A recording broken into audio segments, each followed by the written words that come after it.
ভাগ্য আমাকে যেখানে নিয়ে যাবে সেখানে গিয়েই থাকতে হবে। সুতরাং কাঁদা যাবে না, মন খারাপ করা যাবে না।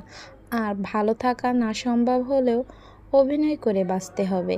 তাই তো কত সুন্দর হাসতেছি, চলতেছি, অথচ কেউ বুঝতেই পারছে না এই যে আমি নামক মানুষটা যে ভেতর থেকেই শেষ হয়ে যাচ্ছি। আমি মানুষের মুখে শুনেছি যে সয় সেই রয়, কিন্তু আমি পেন্সিলকে দেখে বুঝেছি যে সয় সেই শুধু ক্ষয় হয়। ওই ওপরওয়ালাকে যদি আমি পাইতাম তবে জিজ্ঞাসা করতাম, মানুষ বানাইছে ঠিক আছে, কিন্তু মেয়ে মানুষ কেন বানাইছে?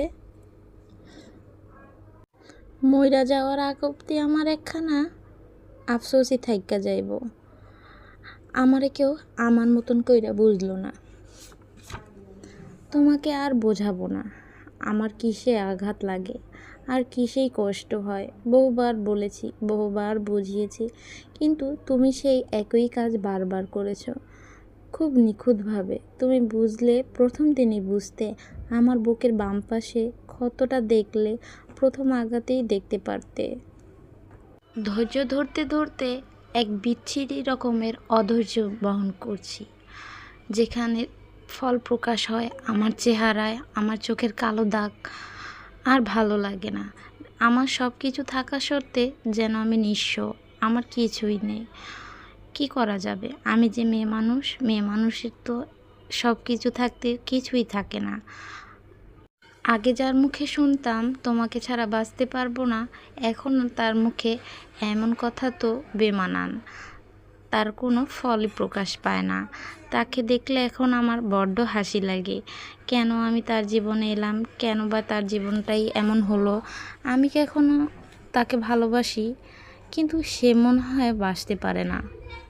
মন থেকে উপরওয়ালার কাছে 5 ওয়াক্ত নামাজ পড়ে দোয়া করি সে যেন সবসময় ভালো থাকে, সুস্থ থাকে, দিব্যি তার জীবনটা ভালো রাখে, আমাদেরকেও ভালো রাখার চেষ্টা করে। কিন্তু আমি নামক মানুষটা যে ভালো নেই, তার ব্যবহারে আমি খুব কষ্ট পাই।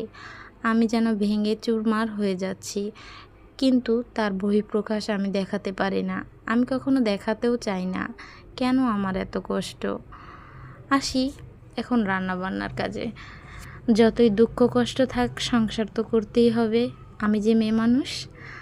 এই তো ছোট্ট একটা আয়োজন করলাম, এই আমরা কয়েকজন মিলে একটু লুডুসের ছুপ খেলাম, ভালোই লাগলো। সবাই মিলে একটু আনন্দ করতে বেশ ভালোই লাগে। কখনো সুযোগ হয় না মন খুলে কথা বলার, কাউকেই পাই না নিজের মতন করে, যার